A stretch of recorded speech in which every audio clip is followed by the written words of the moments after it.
You're listening to The Front Porch Show.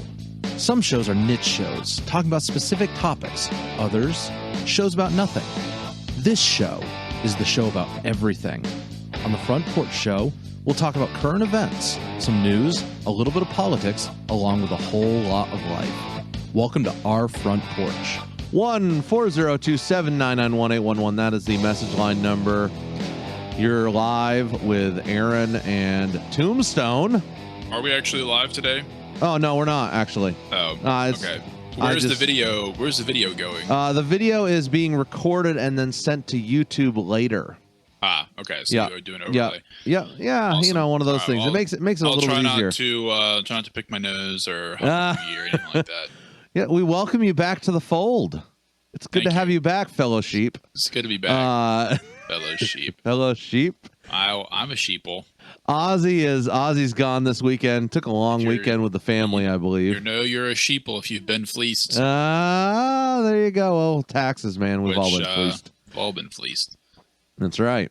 Some more than others, as you've seen from my weekly text messages about the IRS. Okay, so that's something I want to talk about in addition. I don't know if you want to get into your particular story, but I can give the outlines, sure. Yeah. Well, so what is going on with your current situation? All right. So last year was a really crummy year for our homestead.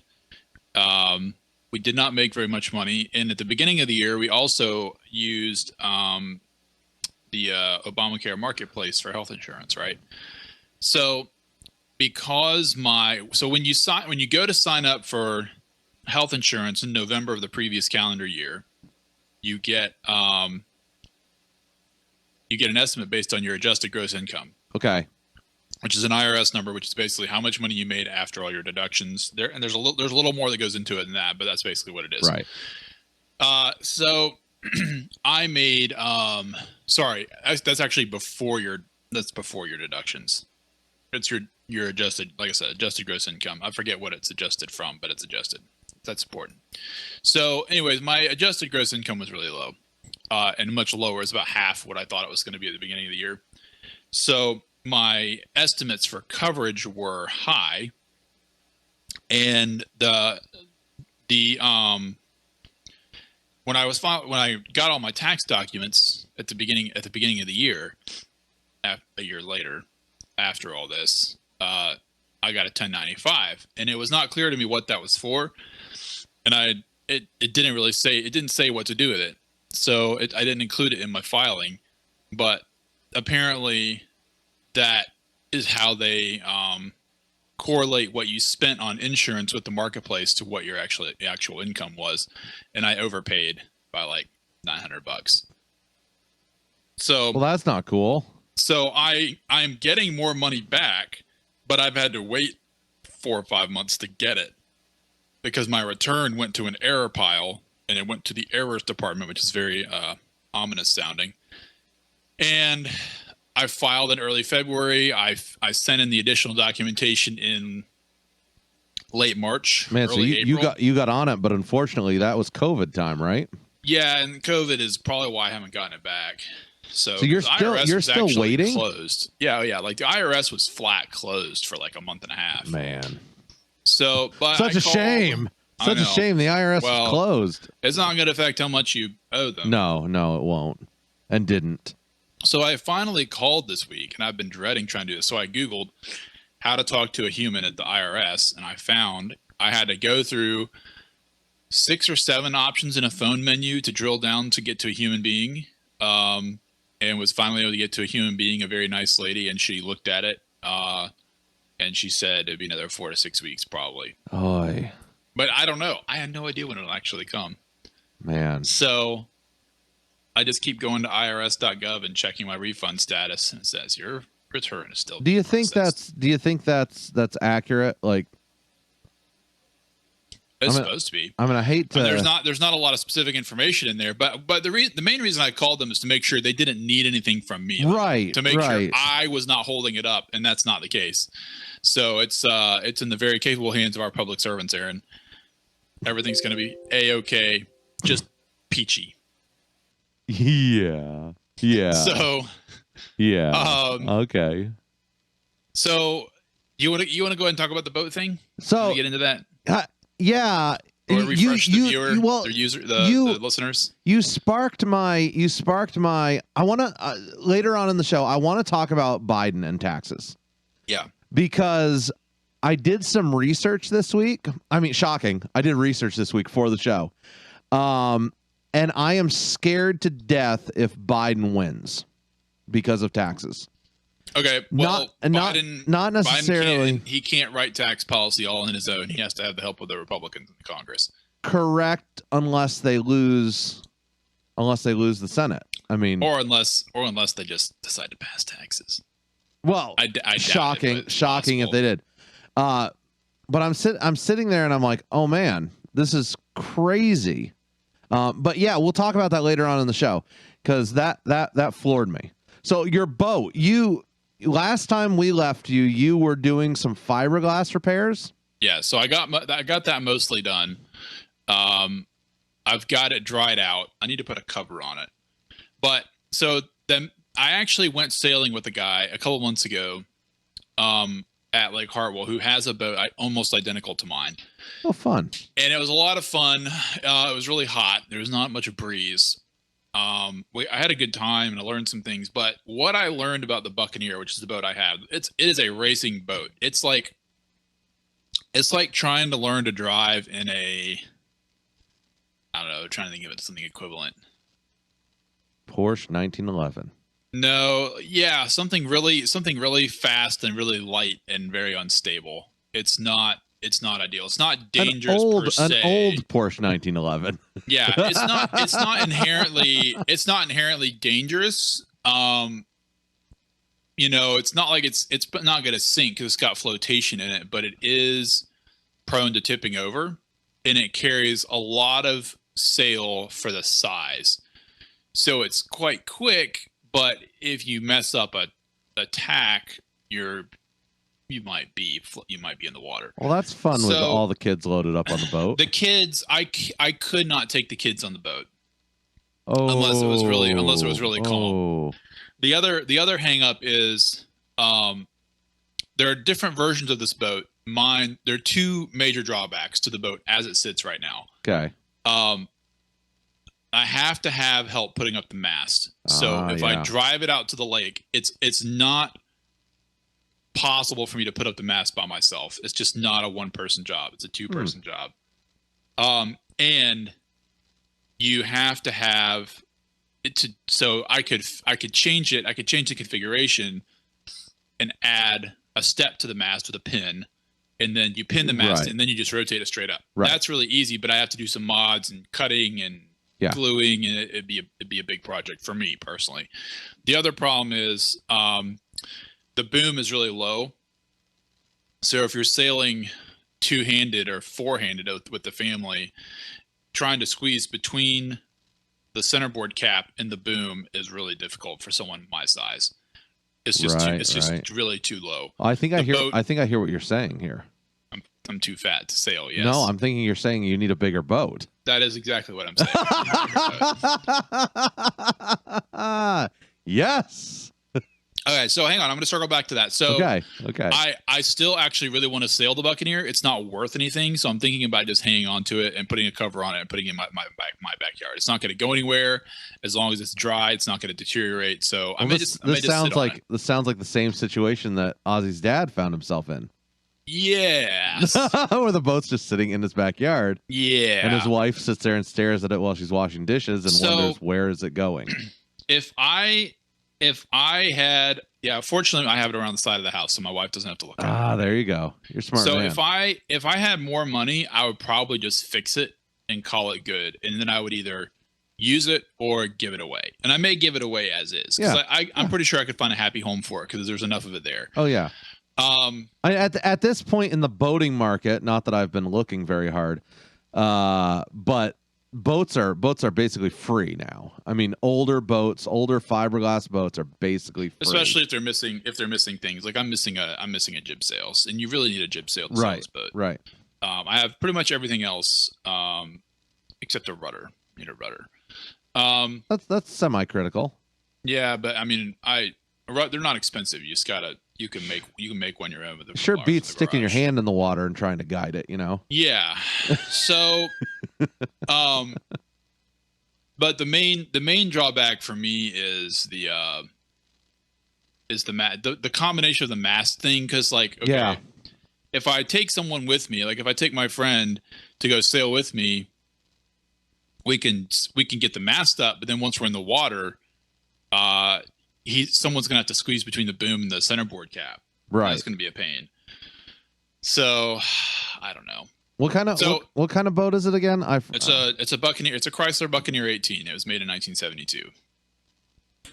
If anybody is listening and they want it, the hull is in really good shape. Like there are no soft spots in the hull. It probably needs $500 or $600 worth of work to get it really right, depending on what you want to do. Yeah. So I could actually, with the boom the way it is, I could actually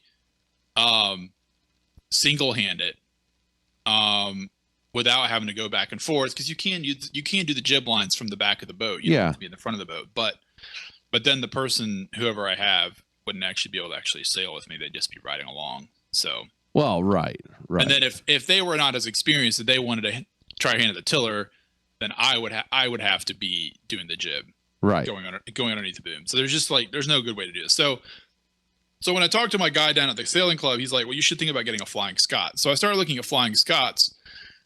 What is that? It's a very similar form factor to my boat, except it's considerably wider and a little bit longer. I think it's 19 feet, and it's got another foot of beam, and the freeboard is quite a bit higher.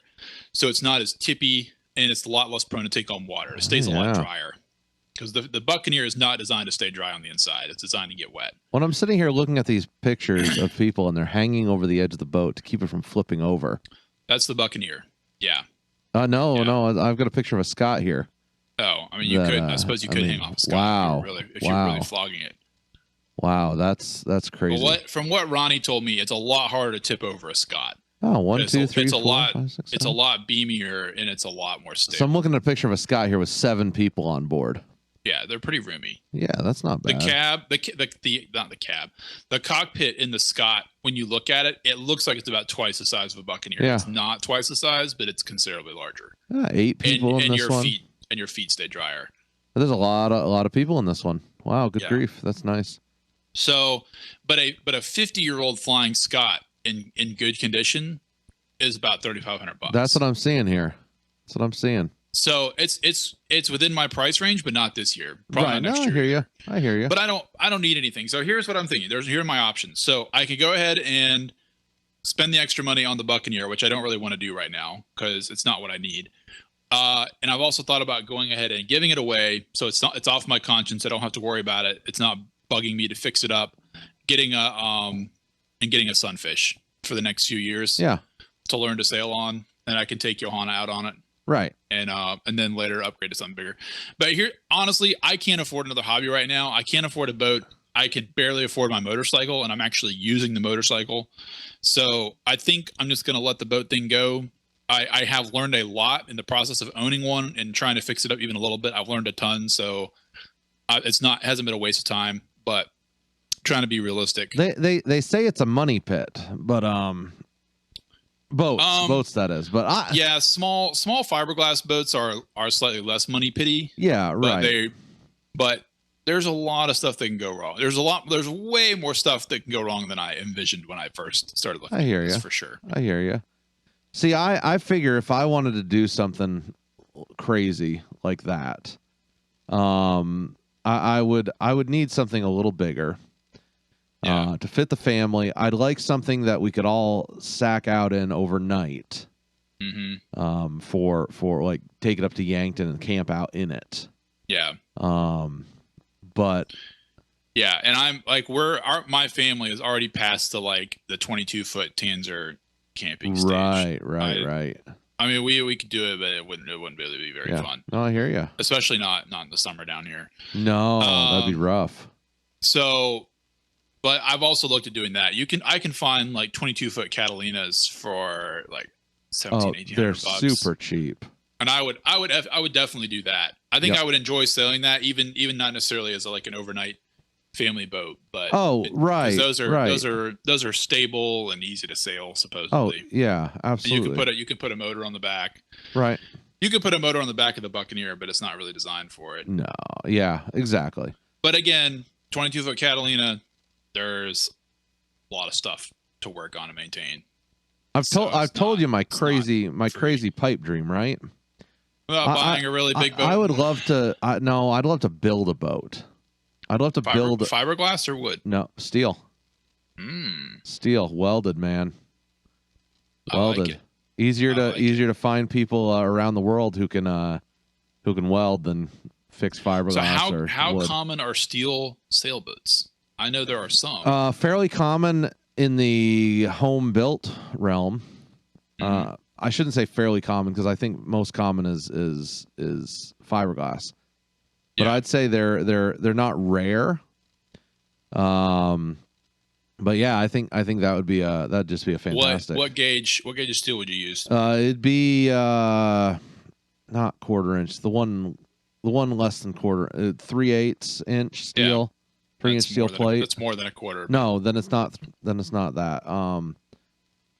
3/16. It'd be 3/16 steel. Yeah. Okay. And so strong enough to where if you hit something, you're not going to have issues. So would you do internal flotation in it? Yeah, absolutely. Well, how do you like go about fastening the bulkheads to the?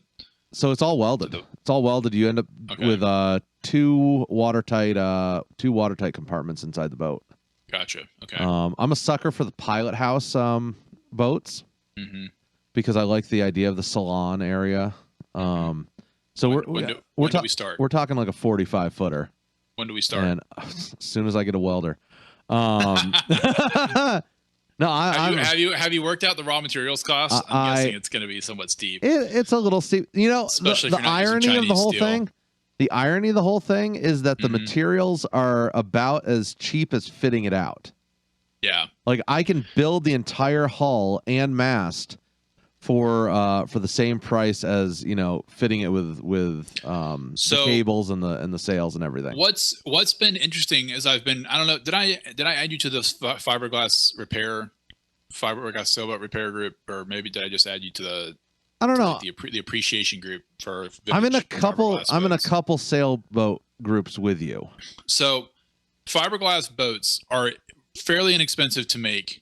They're very high tech. The amount of technology that goes into making one is amazing, but if they have water problems, they have major water problems. Well, especially if it's a cord boat, because if it's a cord boat. Because just for the listeners, you've got fiberglass, you've got then foam, and then you've got another layer of fiberglass, and that foam gets wet, some boats have wood or some kind of wood striation. So if that foam or that wood gets wet, all of a sudden you've got rot issues, and your boat's done. So the danger is.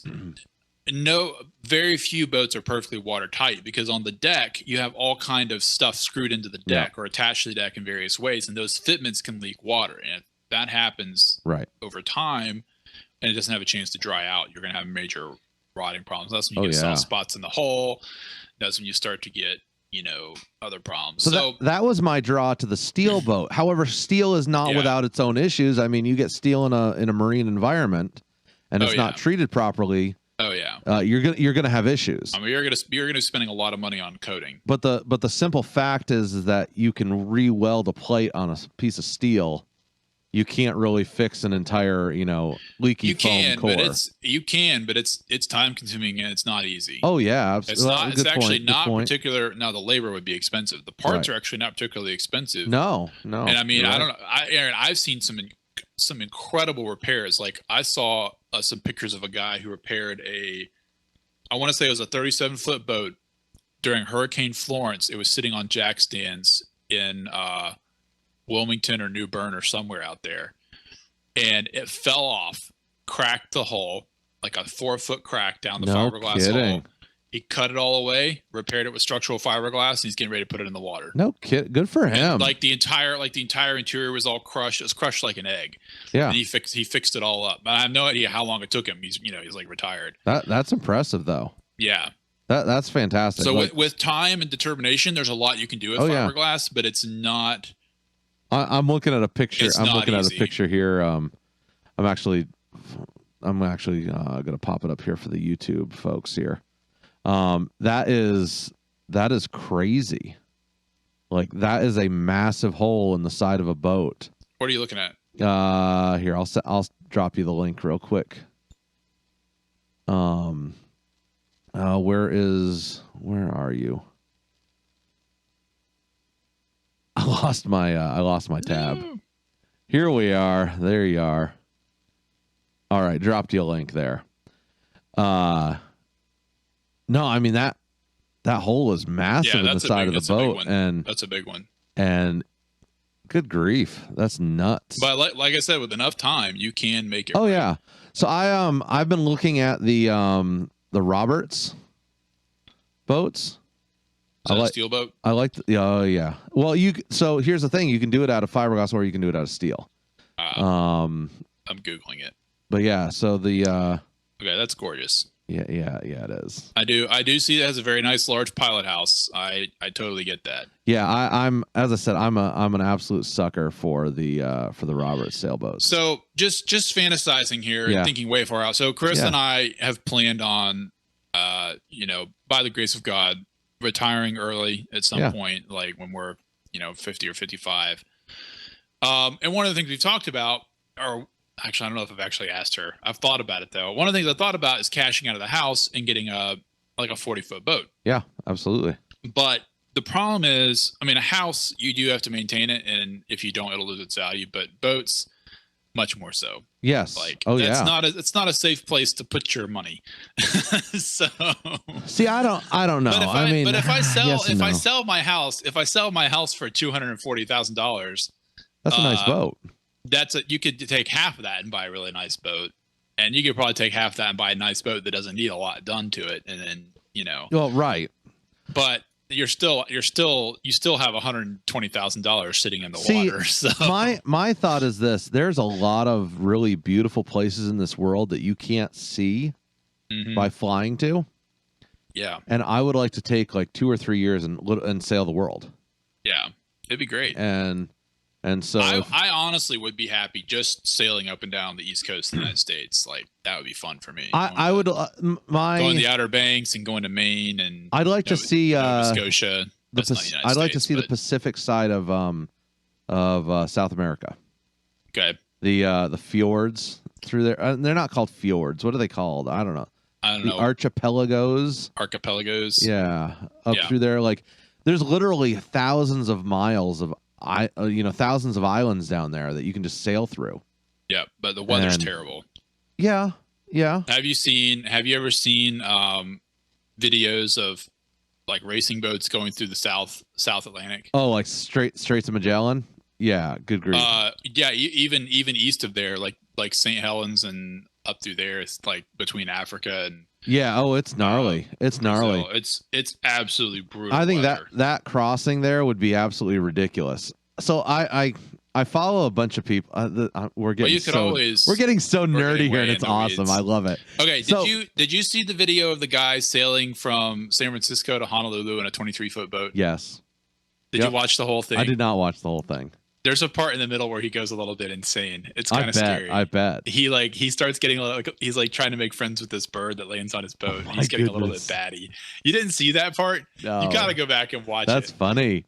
But to me, it's incredibly intriguing because even though he's there with a camera and he might have had like a satellite phone or something, there's really no way to duplicate that same amount of pure isolation, psychological isolation, like on a small boat. I mean, for those of you who don't say, I mean, I don't really sail, but a 23-foot boat is very small. It's a small boat for a much less for a Atlantic crossing, but for a Pacific crossing, that's bordering on insane. I mean, look, so we did the trailer living for a while there. Yeah. 3 years in a 24-foot by 8-foot wide trailer. That was rough, but it wasn't terrible. Like, and that's kind of what gave me the, hey, this isn't so bad. Like, if we can do this. Right. Now, granted, we were able to get out and walk around, do whatever we wanted outside.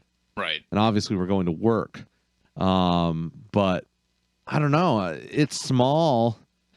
See, I think I'd probably be happier with like a 42, something in the 40, 42, 42 is pretty 52 foot range. Yeah. And the nice thing about the 52, that's like what, four or five bedrooms you're looking at, right? That size. Well, it's small ones. It's three small ones, 2 decent ones. So you can have like a decent sized kitchen. Oh yeah. Decent sized master bedroom. And see, that's the thing that I'm thinking is, at that time we'd have grandkids, we'd have, theoretically, hopefully, or guests coming over, and you want to be able to go somewhere with them as well. Right. And so you kind of need that extra. I don't want to hermitize myself, Yeah.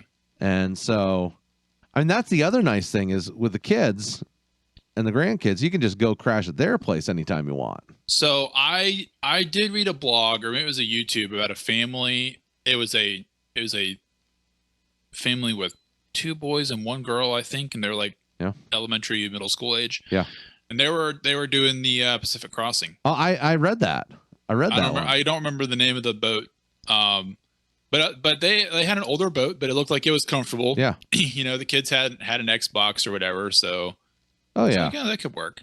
Yeah, it's like as long as the weather's good. Oh man, I'm seeing for the first time the picture of this twin-masted Bruce Roberts. Listen, 66. you got to go watch. Ooh. You got to go rewatch the video. At least skip through to the part where he gets to the bird. Yeah, definitely. But part of what's so brutal about that is not just the size of the boat, because he's rocking all the time, but the weather was basically beating the boat to death. Oh yeah. So to keep it on course, I say beating it to death. The weather was incessant. It wasn't dangerous, but it was incessant. So to keep the boat on course, he had to keep waking up. Right. So he basically didn't get a full night's sleep for a whole month. No, exactly. Which is not my idea of a good time. So I was reading a couple who did the Atlantic crossing. And so what they do is they go from where do they leave from? Atlantic crossings seem fairly routine as long as the weather's not bad. Like people do it all the time. So if you're looking at a map of the Atlantic, which I will be, because I love. I know, me too. I'm bringing up the maps here. I don't have nautical charts though. There's an app that I have on one of my devices that gives all the nautical weather. Mm-hmm. It's fantastic. Anyways, okay. So what they normally do is they'll leave from like Virgin Islands or somewhere along the islands there on the windwards there. Yeah, and then they will head to the Azores. Yep. And that's their first stop. And so that's like a 13-day, 12-day journey sailing across there. Yeah. If you're just by sail. And then from there, they head over to, what is it called? I'm drawing a blank here. What is it called? The Canary Islands? Yeah. So Azores, Canary Islands sometimes, but also in Spain, Mallorca. Oh, yeah. And they'll head there. And then they'll sail the Mediterranean and stuff, and that's beautiful through there. Good grief. Yeah. The only place that I'm slightly nervous is the Middle East.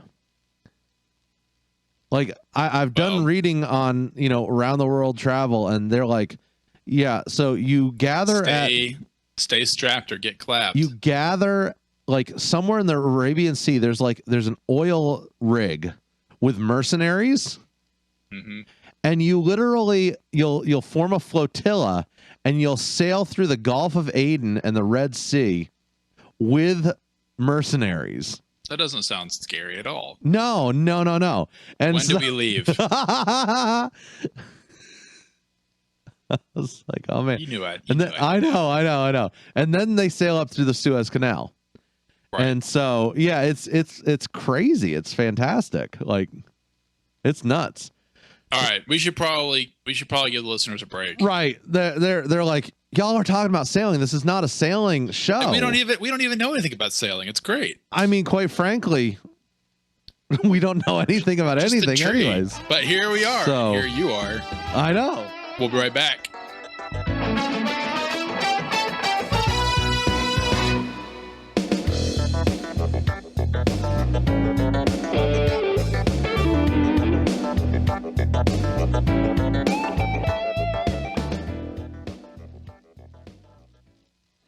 Joe Biden. I'm a Democrat, and I love John McCain. And I also am told that Chuck Graham, state senator's here. Chuck, stand up, Chuck. Let him see you. Oh, God love you. What am I talking about? I tell you what. If we do everything right, we do it with absolute certainty. We stand up there and we make really tough decisions. There's still a 30% chance we're going to get it wrong.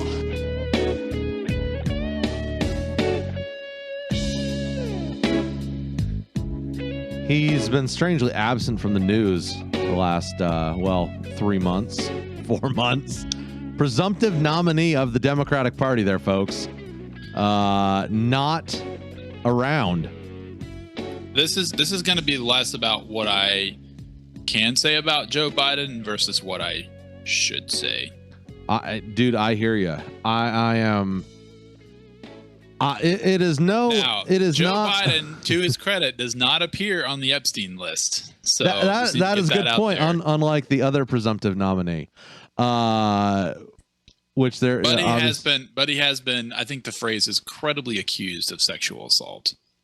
Who? Biden? Oh, yeah, Biden. Yeah, absolutely. Yeah. Yeah. But we don't. That doesn't matter. That doesn't matter. No. So doesn't matter. Do you really want to talk about Joe Biden, or do you want to talk about chicken? Both. I want to talk about you stocking up chicken. Yes. I want to talk about you stocking up chicken because you're scared about the taxes that Biden is going to impose on us. Something like that. Yes. So okay, well, you randomly jump up during the break and say, "I've got to run." My survival strategy is to keep my income low enough so that I qualify for reparations payments or something. I don't know. That's what happens when you're more Indian than Elizabeth Warren. So chicken. Speaking of you, by the way, who does have a legitimate claim to having Indian history. Yes.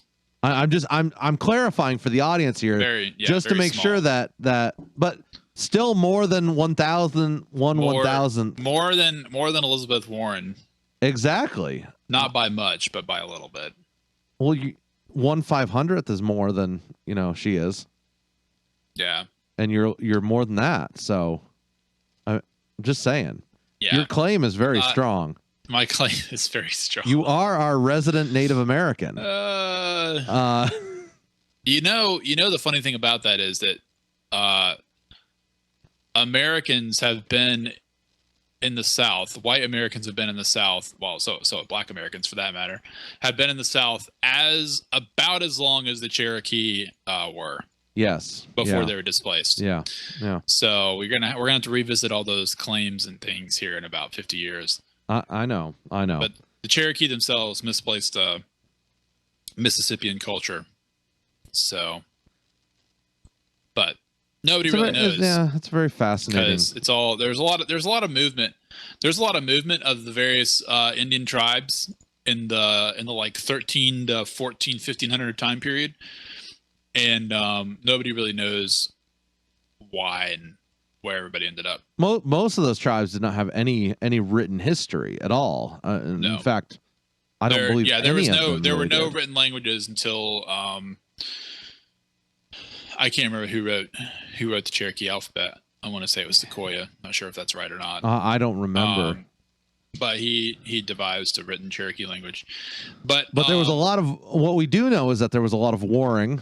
There was a lot of displacement, people running off tribes. I'm speaking really, really broadly, but we also don't know how many people were living in the in North America before European diseases arrived. Estimates vary wildly, and we just don't know. But I mean, based on the infrastructure that we've seen, there were some fairly large, such as Arizona, there were fairly large cities, if you will, villages, I guess. So when we think of, we think of America as a vast unspoiled wilderness with the native tribes when it was being settled in the 1600s to 1800s. But before that, before the 1600s, there would have been a lot more people. Now, how many more people? I don't know. Nobody knows for sure, but it was quite a bit. Yeah. So it's interesting. I've read articles about this. It's actually, from what I've read, South America at one point might have been extremely densely populated. Yes.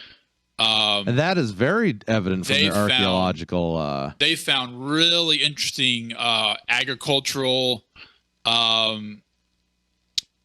topography is the only way I know how to describe it. Where they dug ditches and canals and things in Bolivia, in the Pampas there, to grow, I don't know if it was rice or something else. But anyways, I'm kind of talking about things outside my expertise. What I do know about is chicken and freezing it. Tell me about chicken. You're what in the world? So there's a company in Greenville called House of Rayford. Okay.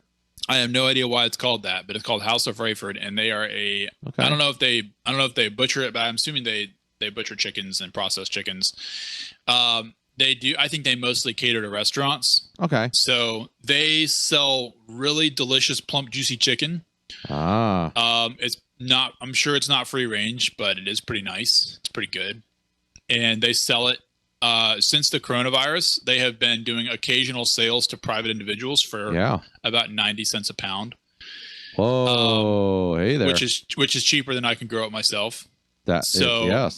So we bought a bunch about 2 months ago in June or in May, and when it came up for sale again this month, I told Carissa to go buy about 140 pounds. Hey, that's the way to do it, man. I mean, so we should have chicken through the rest of the year. I mean, that's basically why we did the whole pig thing. Yeah. I mean, you're doing that without having to do it. so fortunately, yeah, exactly. Yeah, we're very thankful. That's amazing. So that's awesome. We had to find a place to put it. We didn't have a freezer, but my sister and brother-in-law had one they weren't using. But it had some mildew on the inside because they left it unplugged and closed up. So, my lovely wife helped me get it, put it in the garage. She cleaned it out yesterday, got it sanitized, and now it is sitting in my sunroom, plugged in, hopefully getting nice and cold. That's awesome, man. I probably should have tested it before actually today, but yeah, probably. As far as I know, there's no issues with it. It was working when it was unplugged. Yeah, so it should chill down pretty fast, right? Yeah. Yeah, hopefully. I'm gonna go check on it here after a while. So, I started doing some research this week because one more thing. So, I've been doing some occasional research on like grid down scenarios and kind of things, trying to get away from tactical prepper conjecture and what has actually happened in real life. So, yeah, absolutely. In a poo hits the fan situation, very rarely even in modern history since the invention of generated power, distributed power. Can we coin that, the PHTF situation? Yeah, sure, that's fine. Just good. I'm crediting you. So like power usually does not go down and stay down. It usually goes in and out. So like even in Germany during World War II, they had power. It wasn't very stable power, but they did have power. So the idea is if you have a freezer, you can basically, your goal is to increase the thermal, what's the word? You're basically increasing the amount of energy it takes to heat everything up inside the freezer. Yes. The easiest, cheapest way to do this, and it's basically foolproof, is to stick 2-liter bottles of water in the freezer along with your food. Yes. Because it takes so much energy to melt a 2-liter bottle of water, and it doesn't take much to freeze it back down. Right. So, and if you stick enough of them in there and you leave your freezer closed and you're not opening it all the time, it should stay below freezing for quite some time. The idea being is that your freezer is more efficient full. Correct. Exactly. Because once that stuff is frozen, you're not going to have any issues. Right. Once it's frozen, it's actually helping it stay cold. Because it's keeping it cold. I forget how many hours every 48 hours you have to actually run a freezer if it's set up like that, but it's not many. It's only a few. So you can keep stuff good and cold for a long time. And if you live in far northern climes and you have snow, you can also make a giant pile of snow and keep your stuff inside that. And if you put a tarp over it, you can keep it the whole year round. But I don't have enough snow to do that. No, we don't either. Ours all blows away. So okay, so question: before we get into the Biden taxes, like, yes, I have been increasingly concerned about the state of our country and the people on both sides rejecting the election results in November. Yeah, and the president is not helping.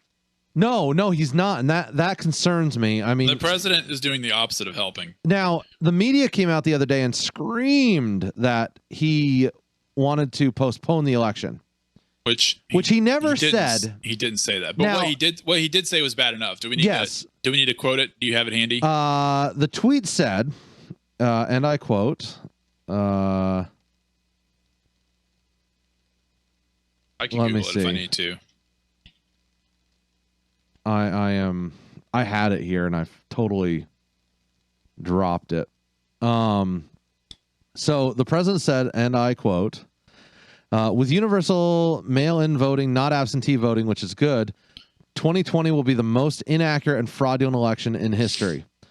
It will be a great embarrassment to the USA. Delay the election until people can properly secure and safely vote? Question mark. Let's back this up, because the most interesting part of this to me is actually not the part about delaying the election, which is terrible. Don't mistake me. And there's some of you out here who know me and just understand. I get it. Okay. Just bear with me here. So,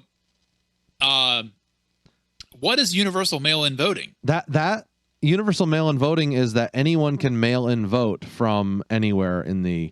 So absentee voting is when you call in or whatever. Who is saying that we're going to do that? The House of Representatives is pushing it hard. Nancy Pelosi and everyone is pushing it. So we need to do universal mail-in voting. Now, so here's something for you, and this is where I kind of get angry at Trump. I have been absentee mail-in voting for the last 5 years. So what's the difference between absentee voting and universal mail-in voting? Absentee voting is if you're not going to be around, you can absentee vote. Universal mail-in voting is everyone gets a ballot sent to them who's on the voter log. That sounds like an absolutely terrible idea. Yes, it does. And it also sounds like it could be inaccurate and fraudulent because people could be filling out other people's. If you don't request a ballot, other people could be filling out a ballot for someone else. That is terrifying. From both sides. I don't care what side you're on. So apparently California has decided to do this. I don't think this is a Congress thing. I think this is a state thing, unless there's some sort of constitutional dynamic I'm not aware of. Pelosi has been pushing it. However, it is a state-by-state thing. I am opposed to it. However, as I said, I've been voting by mail for the last 5 years since I've lived in Nebraska because we don't have a polling place. Okay. Did you know that there are currently 5 states that conduct all elections by mail? Are there really? Which states? Aside from California. Which states are those? Colorado, Hawaii, Oregon, Washington, Utah. That does not sound right to me. This is on some kind of NGO website. You know how I feel about NGOs. National Conference of State Legislatures. Does that sound like a progressive hard front or what? I don't know. That's okay. So do you read Dave Hines on Twitter? I don't think so. Okay. Dave Hines talks a lot about how political organization and activism actually happens and how the left is awesome at it and the right is terrible. He's a right winger, by the way. But one of the things he talks about is how left-wing, hard left organizations disguise themselves with very, very, very incredibly mundane names. Right. I'll give you an example. If you have a really radical right-wing organization, what do they call themselves? The Tea Party. Tea Party Patriots, Patriots for Trump, Patriots for guns for babies when they come out of the womb, something like that, right? Right. No. This name, the National Conference of State Legislatures, I guarantee you this is a hard left organization. Simply because the name is so mundane. I wonder who Wendy Underhill is. Hang on. I'm looking up this organization right now. So I doubt the information itself is false, but I'm kind of interested in why it's showing up here, a link to an NPR article of all places. Yeah, no, I hear you. I mean, my spidey senses could be tripping for no particular reason, but the president is a Republican. It's Speaker Robin Voss. He's the Speaker of the Assembly for Wisconsin. The Vice President is Scott Bedke, Speaker of the House of Idaho. He's a Republican. Okay. All right. So I might have tripped the trigger for no reason. I think you did. This is no different than the Association of Governors. Okay. Yeah. So the first off thing in this, universal mail-in voting, I've seen voter fraud happen. I've seen it happen. Tell us about that. So I think I talked about it on the show last year, but Vermont, we were electing our governor, and was this back when you had a Republican governor? Yeah, so we had a Republican governor. He was on his way out. His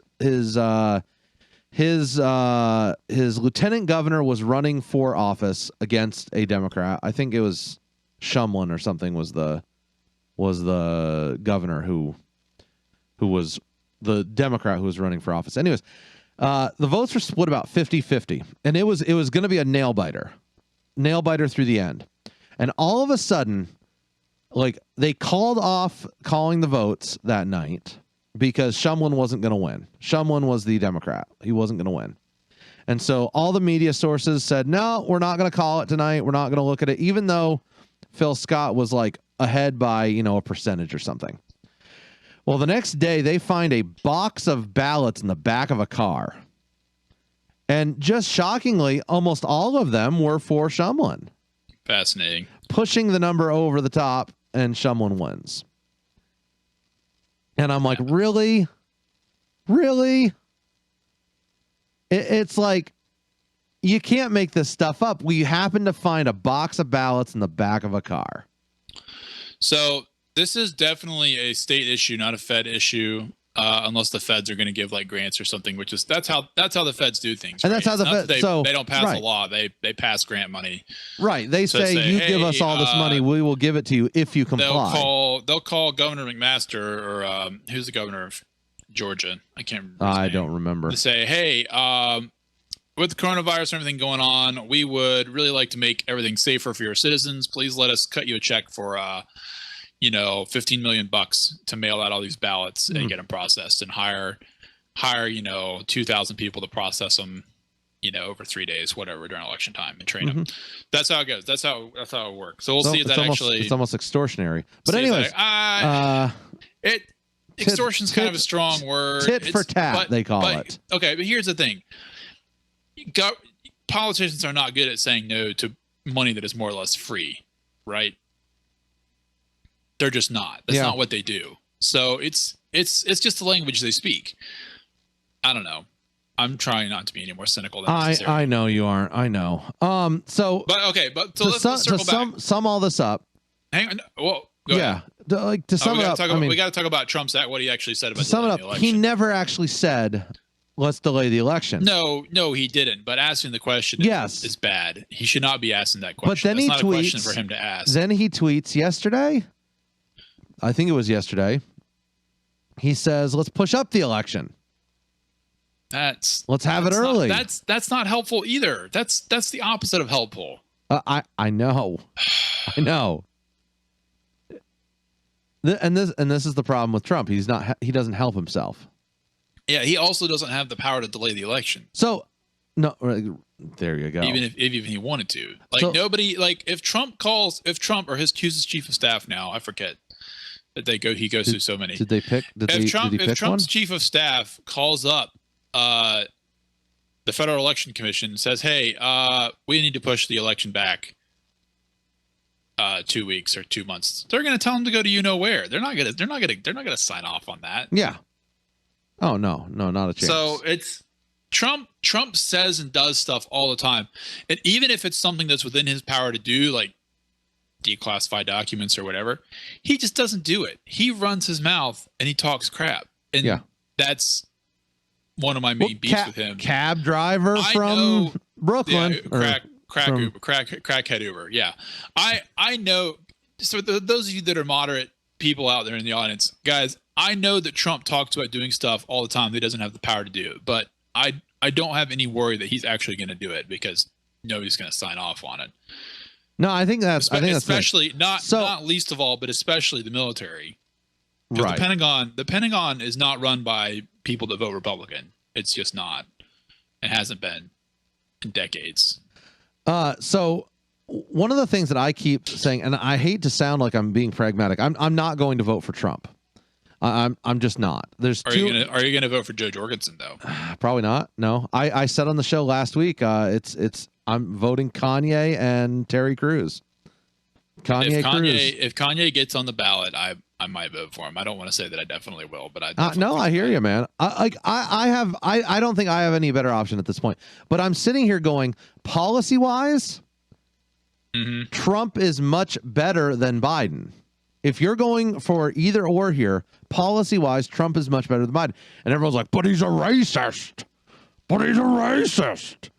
And John Bolton's mustache says, but we need war, Tombstone. Oh, did you notice how fast John Bolton's book flamed out and went away? Yeah, it's gone, isn't it? It's gone. Nobody's talked about it in ever since 3 days after it came out. Which is hilarious. I'm not surprised, only amused. I know. It's like I don't care what it has to say because it's probably true. But remember, John Bolton is the man who said in an interview that he would lie on television to get what he wanted. So that's a good point. His word doesn't go very far. That is a very good point. So I'm sitting here and I'm like, okay, taxes.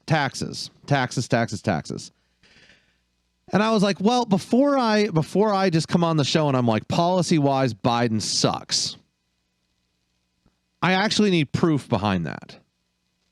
I can't just say that because I don't like him. It probably wasn't hard to find, was it? No, it wasn't hard to find at all. Okay. I mean, the only Democrat that I've had some agreement on policy with, it was actually two. It was Tulsi Gabbard and Andrew Yang. Yeah. Andrew Yang, who is sadly pretty useless, but I know. He's not an alpha male. No. Trump is more high energy than Andrew Yang. What? It's like you're parroting a quote from Trump. I am using the president's lingo. You are. Okay. I'm guilty of that. So Biden's taxes, I've been infected by the Trump As virus. a business owner, I have major concerns about Biden. As an employee, you, Tombstone, myself as well, and every other person in the U.S. should also have concerns over this. Yep. Business tax changes. He wants to increase the corporate income tax rate from 21% to 28%. That seems quite steep. Now, let's just, for instance, take a look at average corporate tax rates by country. Yep. Just because we can here. Okay? Now, ours is already very high, isn't it? Now, compared to, say, Europe, it's fairly low. So we have let's take for instance here, United Arab Emirates is 55%. Puerto Rico. That's an oil country, though. Can we really count them? Puerto Rico is the U.S. territory. I don't know if they count, but they're 37%. Let's see. That explains a whole lot about Puerto Rico. Doesn't it? Doesn't. A bunch of 35% here. Anyways, the lowest tax rates: Barbados 5.5%, Gibraltar 10%, Montenegro, which I've been there. It's a beautiful country. Maybe I need to move my operations there. 9%. Qatar 10%. Ireland, 12%. Liechtenstein, 12.5%. What's Iceland? Iceland, I don't see it on the list here. Iceland was like a tax haven. Countries without corporate tax rates: Bahamas, Bermuda, Bahrain, Cayman Islands, British Virgin Islands, Isle of Man, Guernsey, Jersey, Turks and Caicos, like all these countries here. Okay. Little bitty island countries mostly. Right. So anyways, point being, we have very, very, very high taxes on our corporations. But what people don't understand is that corporations are doubly taxed. That is critical, because not only are the profits of a business taxed, but also the dividends, the profit that is distributed to the shareholders. If you have shareholders, which likelihood of not having shareholders is pretty low. But if you have shareholders and you release a dividend, they have to pay an increment of currently 0% if you make less than $50,000 a year, 15% if they make less than let's see here. I don't have it up, unfortunately, but I think it's I believe it is. Oh, I have it right here. 39,000 to 435,000 is 15%. Okay. And over that is 20%. So effectively, I think we probably need to have a conversation at some point about taxing investments, but I agree with you. Maybe on a different segment. So effectively, the government already on businesses, on corporations, is taxing us 41%. Because 20% for the dividends, and then 21% for the corporate tax.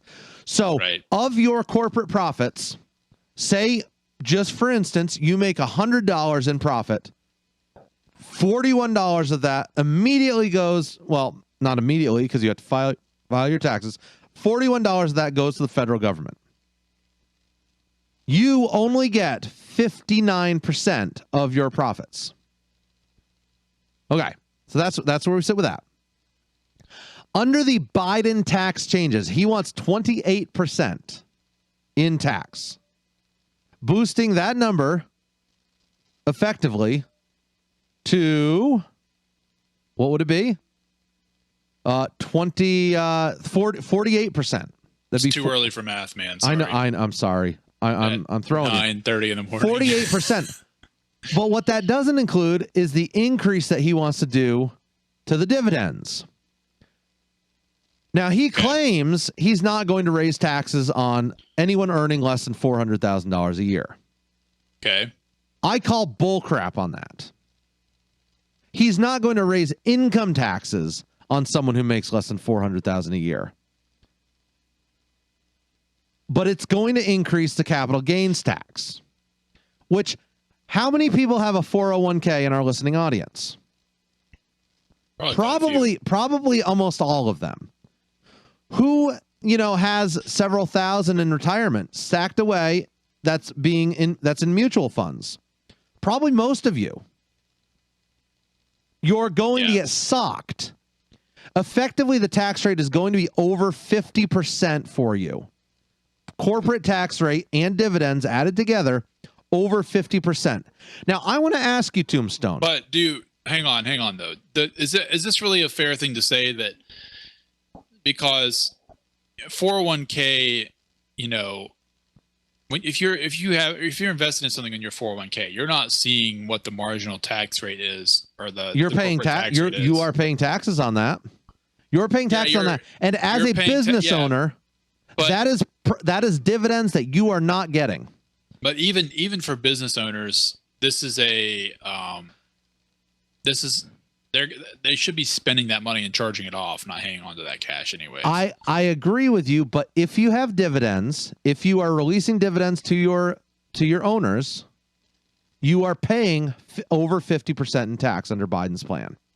I got you. So if you get a dividend, doesn't matter how much it is, say they're releasing, say they're releasing a $10 dividend for all the stocks that you own, you should have made $20. You personally should have made $20, but you're not going to now because you've been taxed over 50%. So I'm not discounting the idea that that businesses should not have excess profits. that they should be burning it off and spending it as reinvestment and not having to pay the taxes on that. Which are there any numbers out there about how many businesses actually carry a profit into each year? Because it can't be that many. I don't. Like I don't carry a profit. I'm a small business. I don't carry a profit. I know the really big corporations are carrying huge reserves of cash, but yes, but when you store that overseas, you don't have to pay taxes on that. I mean, I don't really care about that because it's still not a lot of money in the big picture. It looks big but most companies are not carrying that much cash. My biggest issue with that is that they are able to do it because they have huge amounts of money because of the system that we've created. Right. And lobbyists have specifically targeted that as that's protected, and Congress people cannot touch it. Right. Okay, that's my biggest issue. Now, okay, so 50%. What form of government or form of economy does that remind you of? If over 50% of your business is owned by the federal government, what does that remind you of? I don't know. I mean, fascism, mercantilism. So guys, just think about this. If more than 50% of your profits are being taken by someone, they are the owner of your company. The federal government owns your business. Like it simply boils down to the math. If someone is taking more profit than you are, you don't own the stake in your business. Right. You don't own it. You don't own it anymore. It's over. So effectively what Biden is doing is it's a fascist economy plan or a fascist tax plan where he is taking ownership of the businesses. Now, I can get on the Republicans for just as much for this because the simple fact that we are paying 40-something% in taxes is ridiculous. Absolutely ridiculous. Absolutely ludicrous. I don't, and I like, my blood pressure is so high at this point, I can't even. And I'm sitting there. Maybe we should talk about something happy. Why in the world would I start a business if I know more than 50% of my money is getting stolen by the federal government?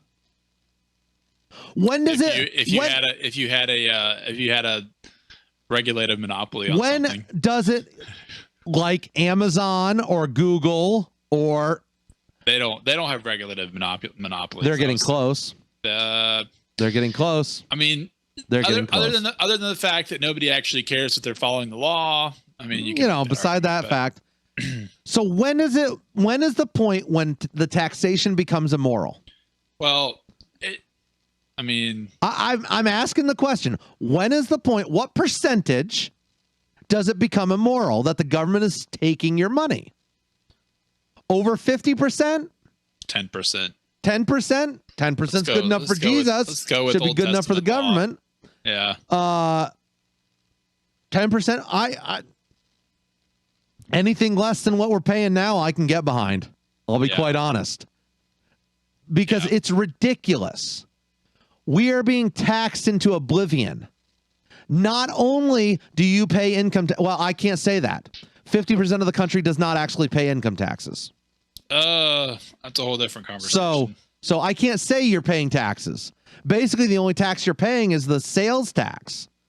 But so what Donald Trump has done at this point, is he's decided we're not going to increase taxes. Even though we're spending $4 trillion on this next new stimulus deal, what's going to happen to Tombstone because of that? National debt goes up. National debt goes up, and in turn, what happens after that? We're going to QE our way out, supposedly. How much is the cost of food going to rise? It'll keep going up. So inflation. Who's that going to hurt? People don't pay taxes. Exactly. But and so we are. How much worse is it going to be after cutting a bunch of $1,200 checks compared to how bad it is now? We are in a I don't know if you can make a cycle of we are imploding. Our economy is imploding right now. It's not imploding. It's not built correctly, but it's not imploding. If it was imploding, you would know. I promise. We are at the top of the drain, slowly circling it. Yes. No. And I'll tell you why. Because we're operating under modern monetary theory, which basically says that none of this matters. Money. None of it matters. I'm just telling you, none of it matters, which is why Zero Hedge has been saying the economy is going to collapse every single week for the last 12 years, and it stubbornly refuses to collapse. One of these days, we're going to have to pay the piper, man. One of these days. I expect we will, but it won't be all at once. It'll be slow. It comes when foreign governments say, "Nah, we're not going to take your money anymore." Yeah. We're not going to take it. We're a long way from that, just because there's no other currency that's in better shape than ours. They're all crap. Which is ridiculous, Tombstone. I agree, but the institutional inertia, international institutional inertia, is quite strong. I am. It's like, if I don't vote for Biden for one reason, it's taxes. At this point, after studying over his tax plan, realizing how much he wants to boost it, I'm done. So why aren't you voting for Jo Jorgensen? I think she's a shot in the dark, kind of like Johnson was. I think she's phoning it in. Yeah. Now, granted, she's a local for you. She lives just down the road from you. Yeah. I never heard of her before last month. Isn't that funny? It's almost like anyways, I'm not going there. Look, I sent her campaign a note about 2 months ago now, asking about some policy issues. They sent me a note back saying, we'll get to you. I just got a response back yesterday, and it was a canned response with no details, no nothing. I don't think she has any policies written out. Yeah. I was asking about her foreign policy, because I'm a non-interventionalist. Libertarians don't believe in foreign countries unless they want to immigrate here. Then they're awesome. I'm a non-interventionalist. However, I believe that in some situations we need to be involved, like Hong Kong. Mm-hmm. # free Hong Kong. Which now we are kicked off the air in China. Were we on the air in China? Probably not. Okay, here's a question for you, Tombstone. Yes. Biden's pulling 12,000 troops out of Germany. Trump. What did I say? Biden? Yeah. I'm sorry. Freudian slip there. Thinking about the future. Let's back out. Let's take a break. Okay. And come back. I'll tell you all my thoughts, because I have many. Ooh. All your thoughts? All of them. Every single one? Every single one. Don't make it weird. It'll be a short segment. Rude.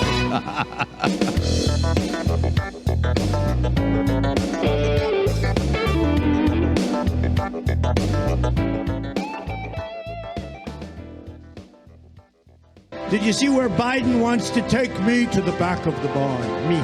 Some things in life you could really love doing. I don't wear a toupee. It's my hair. I really am very smart. I am a young, vibrant man. The time for empty talk is over.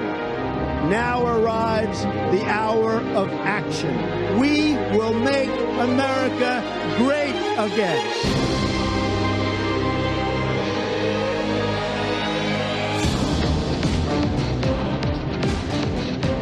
So, Tombstone, Donald Trump is withdrawing 12,000 troops from Germany. Okay. I have some insight on this. Well, I like it.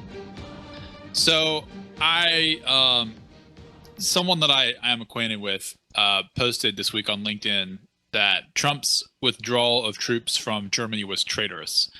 Excuse me? It's a gift to Russia. Yeah. So... Excuse me? Yeah. have any further context except you can imagine the kind of person that would say that. So, someone who thinks that the New York Times didn't lie about the whole Russia scandal. Yeah. The FBI too. Well, the New York Times has been proven time and time again to be in the back pocket of the government, or of the progressive wing of the government. Moldbug talks about that extensively. And if you see a leak coming from the State Department, then you know it's basically coming from the FBI or the CIA. But I digress. So we have 34,000 troops in Germany, or did in 2018. A poll that was taken in 2018 said that 42% of Germans want U.S. troops out of the country completely. Right. Which is actually a smaller number than I thought. I thought it'd be closer to like 60%. But 42% is not a small number. That's a pretty solid number. So, however, let's see. And I'm reading, this is from Stars and Stripes from 2018. Hang on. So, let's see. 37% want them to stay, 21% undecided. So there's a lot of, I'm going to say the German feeling toward the United States military presence is mixed at best, negative. Yes. At worst. Now Trump's reasoning. Oh, go ahead. Sorry, I don't want to interrupt you. This is the same poll. So 75% of Germans are opposed to a benchmark that calls for each alliance member in NATO to hike defense spending to 2% of gross domestic product. That's what they agreed to by treaty. Yeah. So, and they haven't, from what I understand, they haven't done it. Germany has not, and that was the reason given why Trump was withdrawing the troops, is because Germany's been sucking off the American mammary gland. Yeah. Additionally, same poll. Additionally, and I'm just quoting from the article. Additionally, 35% of respondents are opposed to Germany increasing its defense spending levels to 1.5% of GDP. Which it plans to do by 2025 as part of an 80% spending hike. Another 25% were undecided or did not answer. And Trump is giving them a hard time. Okay, but here's the kicker. Here's the fun part. This is the best part. When respondents were asked if they felt more sympathy for Trump or Russian President Vladimir Putin, what do you think the number breakdown was? Wait. Say that again. When respondents were asked if they felt more sympathy for Trump or President Vladimir Putin, who do you think had more sympathy for this poll? Putin, I'm sure, had more sympathy. So this is actually not a very good... I know this is not a good question because 50% of people didn't answer it or said they didn't know. But 6 said Trump, 36% said Putin. Really? Yes. It's a gotcha question. It's a gotcha question on a poll. The Germans are not worried about Putin. No. Because they're buying all their gas and oil from Putin. If they were worried about Putin, they would be buying their gas and oil from somewhere else. Legitimately, who's worried about Putin? I'm not worried about Russia at this point. They talk a big game. They are North Korea light at this point. Their military is garbage. I hate to say that. They have it's China who I'm more concerned about on the national scale or international scale. I mean, China could take out Russia. But who wants Russia? No one wants Russia. It's just a big giant wasteland. One of the biggest threats Russia poses to us is if they draw a NATO ally into a war and we're forced to alter nuclear war. Yes. That's it. I agree. And I don't think we'll be in NATO forever. Well, not if Trump gets reelected. But I guess I don't think it's crazy. I mean, is Trump I don't know how much of this is unilaterally done by Trump, but it's not crazy. Yeah. To move some troops out of Germany. No, it's not. Everyone's we have all of a sudden. It's funny because all of a sudden Democrats are worried about spending now. Yeah. They're sitting there screaming about how it's going to cost $1 billion to move 12,000 troops out of Germany. And it's like, okay, you haven't had an issue with spending at any other time. What's wrong now? So let's let's back up a little bit. Let's talk about the general situation and what's going on, and then after that, I want you to tell me about your research in critical race theory, because that's probably the most important thing we have to talk about today. But broadly speaking, everything is terrible. I'm really concerned about the country. Even as time goes on, some of my own political convictions become softer and less defined. I'm really upset at people who are intentionally dividing the country. And I put Trump in that category. I don't think Trump is the worst culprit, but he's definitely a culprit. But Trump is a thug, and he's a buffoon. Like, we all know what Trump is, but there are a lot of other people hiding behind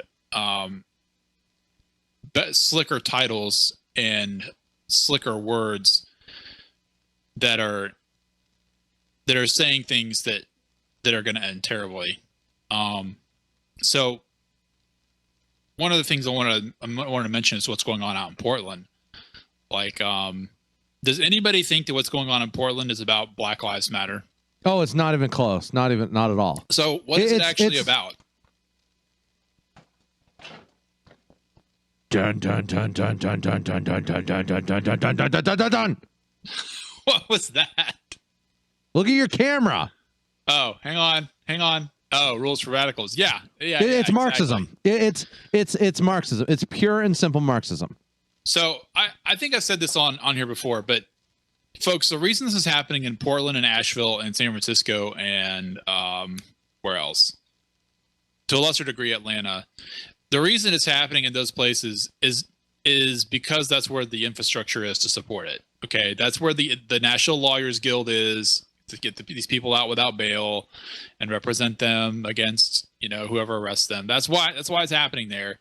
So I don't think you're in danger of having this happen in Norfolk or no, probably not. Probably you're not. Like your chances of Antifa having an uprising in Greenville is less than zero. But I don't know. I guess what I'm saying is don't get sucked in. No, there's a lot of people. This is what I really want to talk about. So I'm a Christian. Aaron is a Christian. I think he still goes to a Christian church. Like, you literally go to a Christian church. Yeah. Literally, our not denomination is called the Christian Church. The not denomination. So I'm worried about the country. I'm worried about the people. Yeah. I want people to succeed. I want everyone to succeed, and I don't think we can all succeed on the same terms. But I think we can all succeed, and I think we need to encourage federalism so that the states can create environments so that we can succeed on different terms. And if you want to live in New York with a really healthy, large social safety net, then you can do that. If you want to live in South Carolina, where labor is really cheap, but you can find some capital and hire 15 people to run a small factory, you can do that. It's okay to have different things, and which New York is the opposite of that, by the way. Yes, it is. And I'm not saying it's awesome to work for $14 an hour either. It's not. Well, but there are different things you can do. So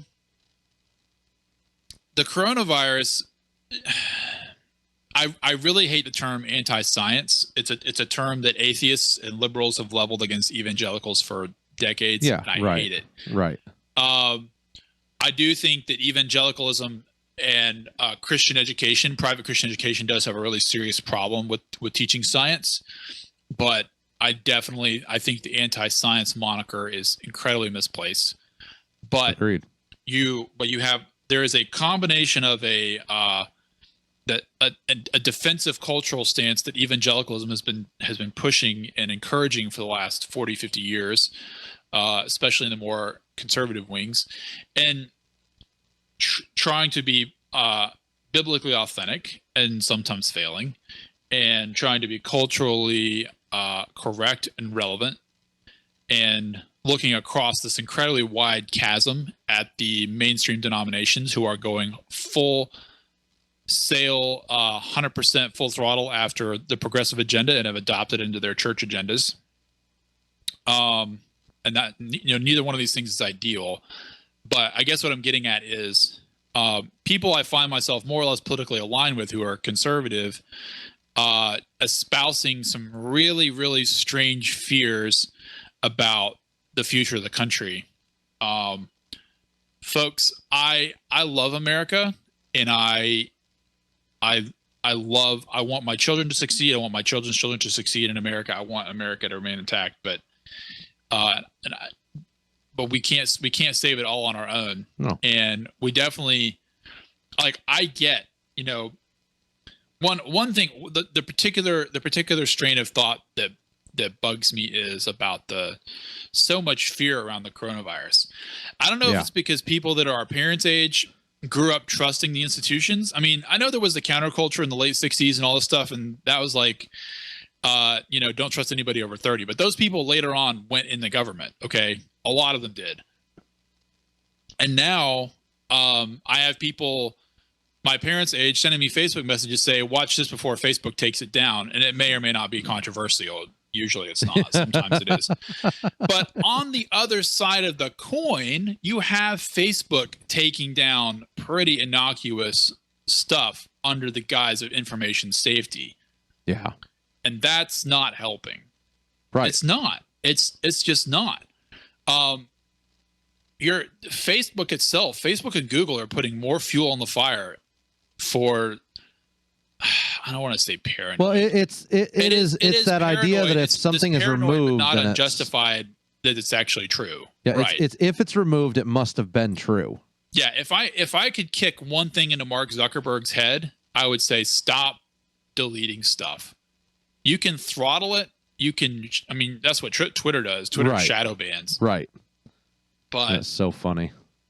The easiest thing for Facebook to do would say, we're going to boost your content, or we're going to, well, I don't know if this would actually work because their algorithm is opaque on purpose, but they could like basically say, we're only going to show you stuff if you really want to see it. Mm-hmm. Yeah. So like, and you know, I could go to your page and say, I only want to see, I don't want to see anything political that Aaron posts. Yeah. So Facebook could filter that out for me. Anyways, folks, don't be afraid. Don't be afraid of freaking Bill Gates and his coronavirus vaccine. You know, I don't think Bill Gates is not the Antichrist. But guess what? If he is, who cares? Yeah, is your faith in a competent government or a good medicine, or is your faith in Christ? There you go. Because governments and doctors and scientists will always let you down. Okay, but be confident in your knowledge of that. Don't be upset. Our institutions have always been, they haven't always been this bad, but they're only institutions. I think you don't have to listen to them. You don't have to obey them. I think the opposite extreme from that you just brought up was, if you're a dissident, then be confident in your dissidence. Right.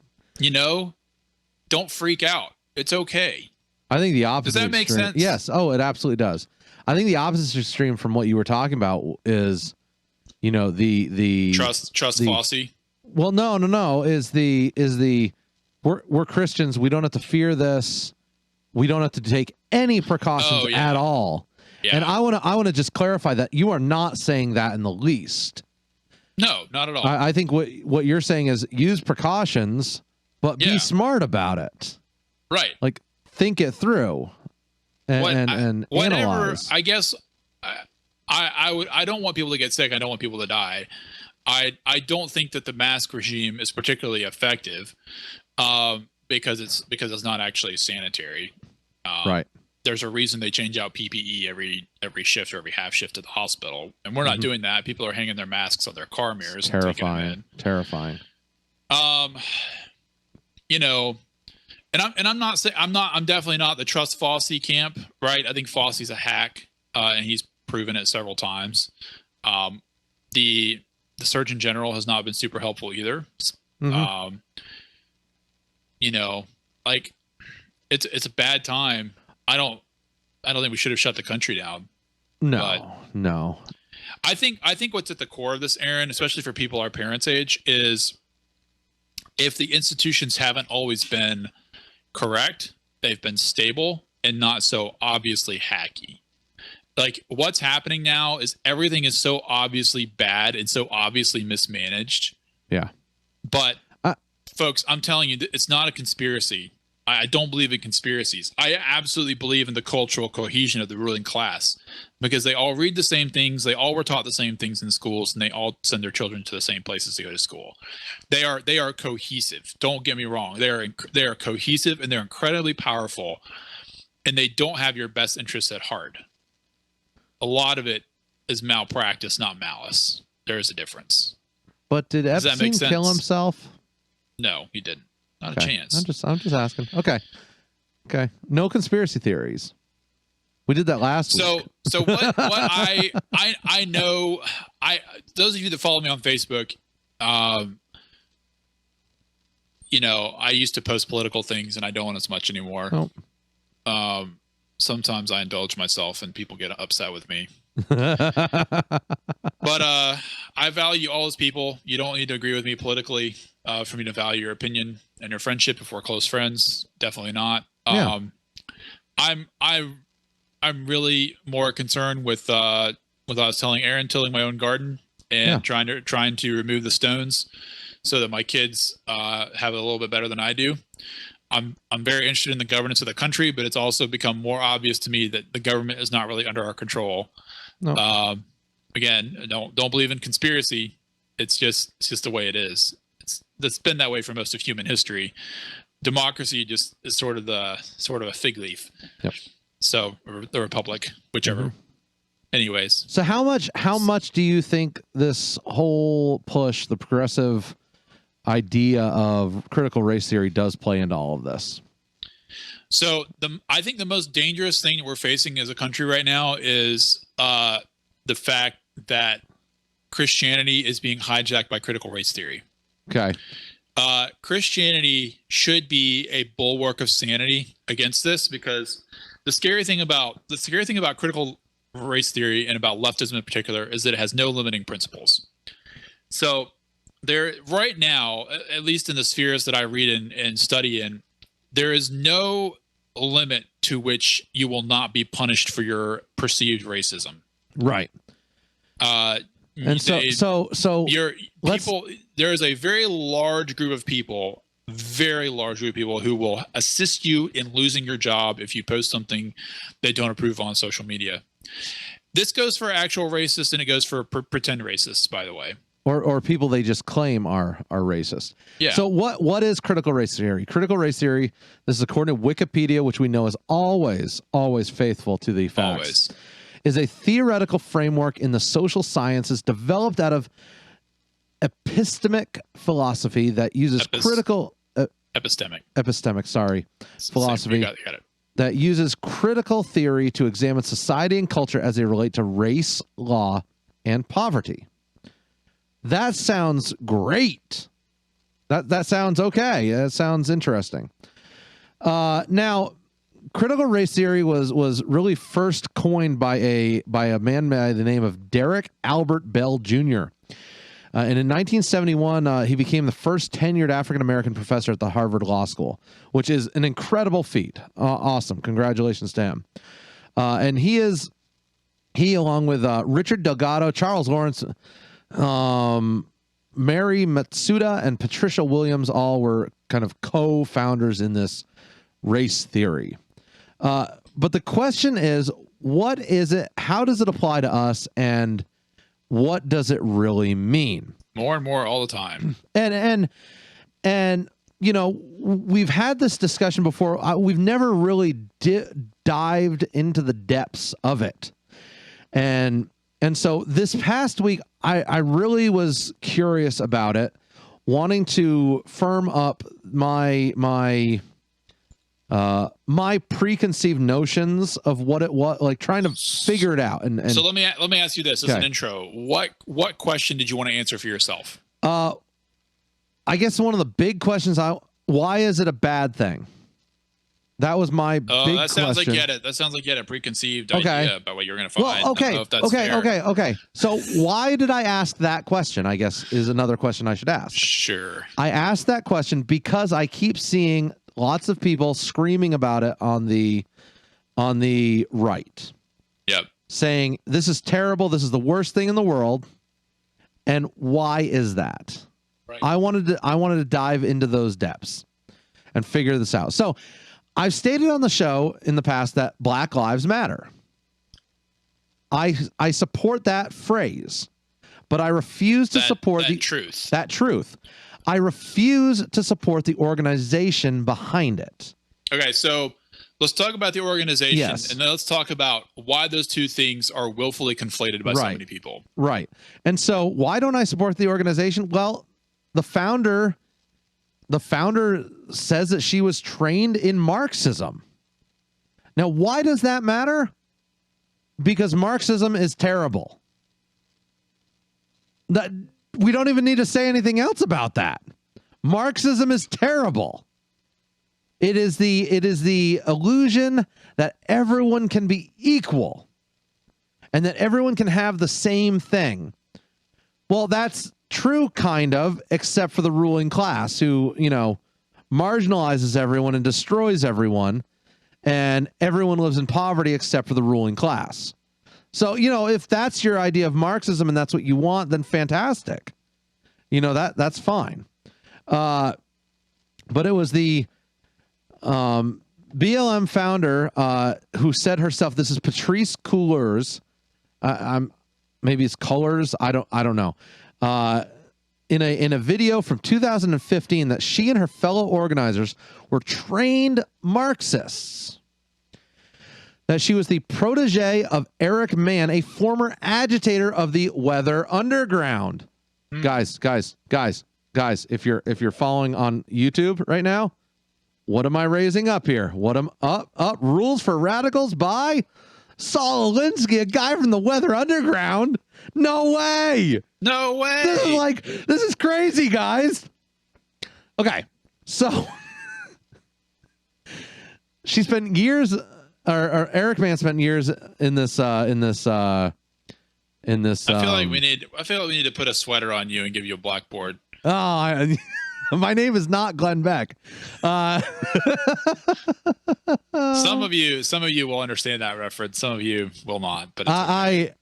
And so Marxism. Are you going to start a clothing company too? I could call it 19 or what is it? It was 1776 is what it was called. Oh, 1778, 79. I'll call mine 1779 for the year when the Constitution was signed. I think we should do the I almost said something really bad. Since we're all white supremacists anyways. No, well, according to so that's the thing. According to critical race theory, we are. Okay, so critical race theory is the crux of that the fact that all white people are racist. Is there something endemic to being born white that you can't yes. get rid of? So that is the premise. That sounds racist to me. That is the premise of critical race theory. Critical race theory states that if you are not black, if you are American Indian, you are Asian, you are anyone other than black, you are systemically racist against black people. Now, we've discussed on the show that there are what looks like, I would not call systemic necessarily, but I will call institutional racism in our country, where black people and other minorities are oftentimes marginalized when it comes to banking, loans, and other things, and housing. But here's the question though. This is what it always comes back to. Is this an intentional malicious marginalization, or is it happenstance based on trying to meet the needs of the former white majority? So some of it is based in racism. Some of it is. Other of it, probably, I would estimate probably 50% is actually classism, which is the division of classes, trying to marginalize the poor and keep the poor poor, because it's easier for voting blocks. It's interesting that a lot of hard Marxists actually do not subscribe to critical race theory because they lump most of those issues, if not all of them, under class struggle. Right. But the problem with Marxism is that it is intentionally dividing people into classes. You are not all equal in the end. They want people to stay in those classes.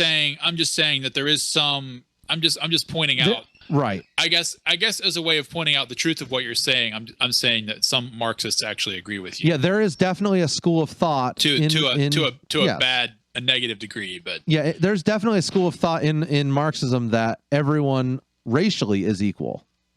And there's obviously nothing necessarily wrong with that. Even a broken clock can be right, twice a day. Right. And so as far as that goes, that's fine. However, the problem is that critical race theory is the driving factor behind the Black Lives Matter movement. Critical race theory and Marxism is the pusher behind that, which basically states that if you are not black, you are a racist. So yes, that is what it comes out. What does that mean? That means nothing you can do. So say Tombstone, for instance, say that you are a black individual. You are an African American. Yep. Now, I could be racist to you. I could be mean to you, and that could be not even racist. I could just be mean to you for any reason at all, and that would be considered racism. But do you know what? If I'm nice to you, that's also racism. Right. Why is that? Why is that? The audience is asking why, Tombstone. Why is that? It's because I am compensating for my white guilt to be nice to you because I think that you need my help more. So what's interesting about this is I'm sure you've heard of the premise of non-falsifiable accusations, right? And that is prevalent in our society today. It's very prevalent, and not just in this arena, but this is one of the more egregious examples of it. So if you can't prove, okay, I think I told you this the other day, but I really view hardcore progressivism as a Christian heresy, which is you have your original sin, which is racism, and you have your atonement, which is anti-racism, but you never stop atoning, right? There's no forgiveness. There's no set once and done. You have to always be educating yourself, I think is the phrase. And that's what you're saying, yes, though, is that you're basically saying just like in the old segregationist regime, blackness is not something you could overcome by going to school or going to church or by dressing like you're not dressing white, but dressing well. It's the same thing. No matter, you can't establish yourself or or regard yourself as a moral non-racist person under any circumstances by virtue of the fact of being born white. Yeah, right. It's pure and simple racism. Because you're not black, you are a racist. Or because yeah, exactly. Like, because you're not black, you are a racist. So when I think what we're seeing with what they call cancel culture is this what I was saying earlier about the lack of limiting principles on the left, combined with the religious nature of critical race theory. Basically, it's heads you lose, tails I win. There is no win. There's no political path forward because there's no friends, only enemies, basically. No, you cannot redeem yourself, to your point. You're done. Like, because of the virtue of your whiteness, you are a racist. Presumably by being a consistently good ally, you could... No. According to the critical race theory, even then you're showing your racism and your privilege. So all these Karens coming out and throwing, hashtag BLM on the back of their Lexuses, yeah, that's actually racist because they are showing their racism by doing this. Yeah. And so most people don't even know what critical race theory is. Most people have never heard of it. But when you sit there and you see a Southern Baptist pastor kneeling down and washing the feet of a black musical artist, atoning supposedly for his white guilt, that's critical race theory, because there's nothing you can say. I can sit here until I'm blue in the face and say that I'm not a racist, but that doesn't matter because I am immediately labeled a racist regardless. The fact that I deny the fact that I'm a racist means that I am racist. Yes. It's bad out there. It's really bad. It's completely convoluted. And so, so very interesting thing here. There is a huge number of progressives who do not subscribe to this. Or a large number. I can't say huge number. A large number of progressives who do not subscribe to the critical race theory. Who are they? I listened to an interview with a gentleman by the name of Brett Weinstein, and he is a progressive professor, or was a progressive professor at Evergreen University in Washington State. He and a lot of other academics, especially in the science fields, do not subscribe to the critical race theory because there's no reason behind it. It is not based in reason. It is not based in fact. It is based purely on emotion, conjecture, and bullcrap philosophy. It's not based in any solid evidence. It's simply focused on the feels. And so I do not want to lump in all progressives. Now, I don't agree with most progressives on 99% of the issues. But the simple fact is that there is a huge number of people in academia or in the sciences who reject this. I'm going to be really honest with you. It's not academia that I worry about. It's HR departments and unconscious bias studies. That's what we need to worry about. And that is a bigger issue for the majority of conservatives who are denying the fact that they are racist. Remember, your silence is racism. Silence is violence. Silence is violence. It's not good enough, according to Joe Jorgensen. It's not good enough that you are not racist. You must be actively anti-racist. Anti-racist, yes. Which anti-racist is, I'm going to say it. I'm going to say the word. It's a dog whistle for this movement. It is a dog movement for the critical race theory. Not the dog whistle, Aaron. I broke out the dog whistle. So let's talk about Colin Kaepernick and kneeling. I think he should have been able to do whatever he wanted back, 4 years ago when he knelt. So I don't care. Do you think he was let go because he was kneeling, or because he's a crappy football player? Or I should say crappy. Crappy is definitely not the right word. Overpaid. I think he was let go because his crazy was too high for his skill. This is the white crazy, not white. This is the hot crazy matrix. Hot crazy matrix. This is the hot crazy matrix in action here. Yeah. His skill to his crazy was not enough to and now, dude, Colin Kaepernick, one of the most privileged dudes out there, literally been given everything. It's amazing. The dude, incredible potential. Do you know what happened to him? He got a girlfriend who just so happened to be a Marxist.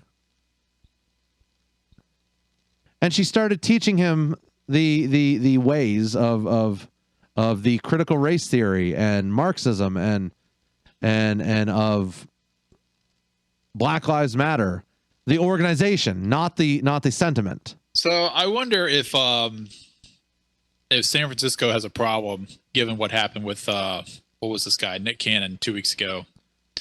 Yeah, that kind of disappeared off the charts. What happened there? Well, he apologized for his anti-Semitic comments, but not for his anti-white comments, which I thought was hilarious. Right. It's well, that's okay, because white people are racist, and we know that because of critical race theory. There are so many things I could say right now, and I'm not going to say them because I'm not opening that particular can of worms on the show. But yes, it's convoluted. The entire thing is convoluted. It kind of opens the question of who's really white and who's not. But well, you're not, because you're Indian. But it doesn't matter. I'm not talking about me. It doesn't matter, Tombstone, because any shade of white is racist. Just saying. Yep. It doesn't matter. You could be Hispanic, you could be American Indian, you could be Asian. We're all white, according to the critical race theory. Yep. But not all white people get apologies, though. Just saying. No, it's true. So yeah, that I don't want to belabor this too much farther, but it's something that's really been bugging me because it is pervasive in our churches. And this idea that we are white, therefore we are bad, or the idea that we are not black, therefore we have issues. Yeah. Look, I'm not going to deny the fact that because I grew up in the family that I grew up in, maybe I had some advantages, but I also know I had a lot of disadvantages too. Oh yeah. My family was dirt poor. single biggest advantage you can give your kids, regardless of race, is staying married to your spouse. Yeah, that's it. And that's it. It's not the amount of money you make, although obviously money doesn't hurt. It's not that. It's staying married and saving a little bit of money. Ozzy and I have talked about this ad nauseum about the family struggles within the black communities and the lower class white communities. Yeah. Rural whites and urban blacks share some of the same cultural pathologies, and the effects are devastating. It's sad. It's absolutely sad. And so the question is, how do we fix it? Well, it's not embracing the critical race theory. Critical race theory is not going to fix anything. And unfortunately, it seems from where I'm standing over on the sidelines here, because I'm not involved in any church discussions of church policy or polity, but I really believe that the traditional Christian sexual ethic is vital. We have to preach that hardcore, and I don't mean being unkind to people. Don't get me wrong, or being mean to people, but we need to incentivize and encourage and preach marriage and chastity. Otherwise, we're going to get more of the same. Yeah, I mean, and obviously support couples once they are married and give them the tools they need to succeed. Because I do believe, and I hope this is not just the millennial in me talking, but I truly believe that due to the repercussions of the sexual revolution and the internet, that it has never been harder to get married and stay married successfully. Part of that is because kids growing up extremely online are socially deformed, is too strong of a word, but from where I'm standing, it seems they seem deformed. They're not complete. They have a hard time interacting. What we would normally consider normally with the opposite sex. That goes for boys and girls, by the way. It's terrible. And and I don't like to stereotype people. These things are not universal. They're very common. And a lot of young men just want to play, whatever that looks like. And that's not necessarily like video games and TV type thing. It's just they don't have any interest in settling down, finding a good woman. Yeah, and that's not a good path to go down. It's not that I say everybody should be married by the time they're 21. I'm not saying that at all. But if if you don't give any thought to setting yourself up for success, then your odds of success are less. Yeah. I've been saying on the show the last 6 weeks, and I think I've said it every single show, you cannot fix a spiritual issue with a secular solution. That's what this is. That like all the racism, all the broken marriages in our country, all the issues that we're running into, all the riots and protests, it's a spiritual issue. And unless we're sitting here saying, we're going to have a spiritual awakening, nothing's going to change. It's just going to perpetually get worse. Or it might get better temporarily for the time being, but this whole illusion that we live under, that, the United States is a Christian, quote unquote, nation. Yeah. That's not true. Ozzy and I talked about it last week, and it might have been on the show, it might not have been. The United States isn't a Christian nation. I mean, our founding fathers, as much as they founded our country based on Judeo-Christian values, most of them were not Bible-believing Christians. I think that, well, a lot of them were. A lot of them were.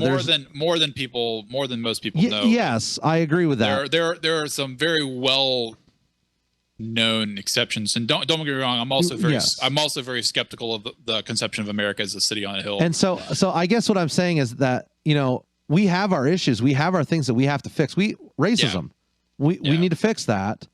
We still have things that we need to crawl through and fix, and that's fine. And we'll get there. America is constantly changing. Like we as a people are known for our change. We're known for our ability to adapt. We're known for we're known for what we've gotten rid of. We abolished slavery. Thank God. So let's keep going. What else do we need to get rid of? What else do we need to fix? Let's evaluate that and let's fix it. Is this a good time or a bad time to talk about defunding the police? I mean, it's kind of on topic. All right, let's take a break and come back. Let's do it. All right. Here we go. We'll be right back. We will be right back, whether you like it or not.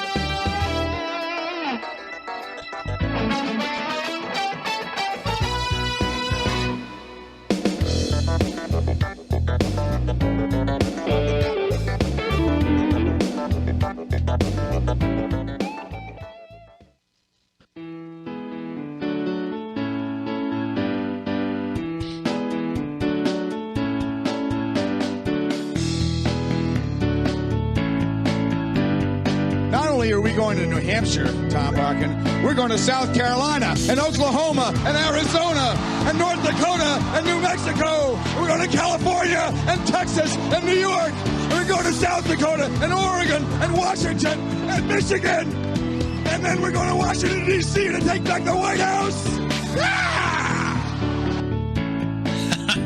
So in the words of my late friend Aretha Franklin, show some RESPICT. Well, you heard there was Al Sharpton and former Governor Howard Dean from the humble state of Vermont. 2004. It seems like a really long time ago. Dude, it was 16 years ago. How crazy is that? You realize that we are getting older. Yeah, you know, actually old. Every once in a while, I have this thought, and I'm like, dang, I'm like, all right, old. Totally random changing of topic here. Did you ever play Skyrim? No. Okay, it's one of the most popular role-playing games ever made. Okay. It's for PC and Xbox and maybe PlayStation. So okay. It's coming up on 10 years old. I think it was released in 2012. Okay. And it's just incredibly popular. It's all kind of mods. It's been re-released 2 or 3 times, in high definition versions, remastered edition, whatever, the usual.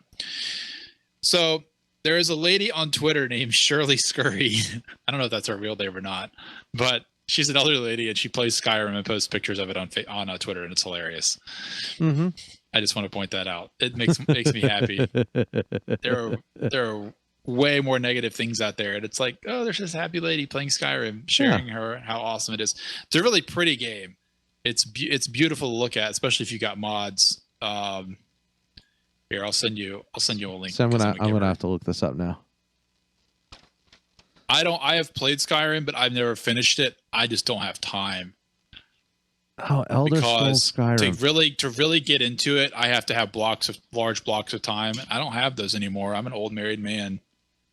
Dude, I just sent you a link. I hear you. The one game I played last year, and I had more off time last year because it was before Henry started talking. This is an old lady who plays Skyrim. That's what I said. Oh, this is hilarious. Was she the one who had her grandson set her up with? Maybe. Because they were playing D&D together. And I have no idea if there's a connection or not. Oh honestly. My goodness, this is so weird. So hilarious. Because she looks like the same lady. Might be. That's awesome. She seems very sweet. So a similar game I played last year, year before last, when before Henry was born and before he got walking and talking, was Assassin's Creed Odyssey. And it's so much fun. Okay, I gotta follow this lady. I gotta follow her. Do it. Like she gets an honorary follow because she does. She just has to. Maybe she should come on the show. I'd love to talk to her. Send her a message. I'll reach out. Sorry. That's fantastic. Yeah. So what imagine how awesome RPG games are going to be by the time we retire in 2065 or whatever. They're probably going to be too real. I'm not going to want to play them. She looks awesome. She looks she looks just like, yeah. All right. So we hilarious. talked about defunding the police, but my interest in the topic has been completely depleted by the past hour of political conversation. So okay. If it becomes more relevant in the future, we can revisit it and talk about what a terrible idea it is. So last week, Ozzy stated that if Elon Musk declares that there are aliens, then he'll believe it. But he was the only person that he was going to believe if he said there were aliens. Is Ozzy. Is that a gas mask behind you? Yeah. You don't keep gas masks in your house? No, I don't. I have to confess. Glasses, man. Glasses. I keep some. I'm glad. I'm glad you've got them readily accessible. For those of you listening, not watching, I'm looking at Aaron. Of course, he's sitting in his usual spot behind a staircase or in front of a staircase. And on the staircase railing there is a gas mask. It's just hanging out. Yeah. I was looking at it and finally realized what I was looking at. So the YouTube family can't really see that very well. It's cut off kind of.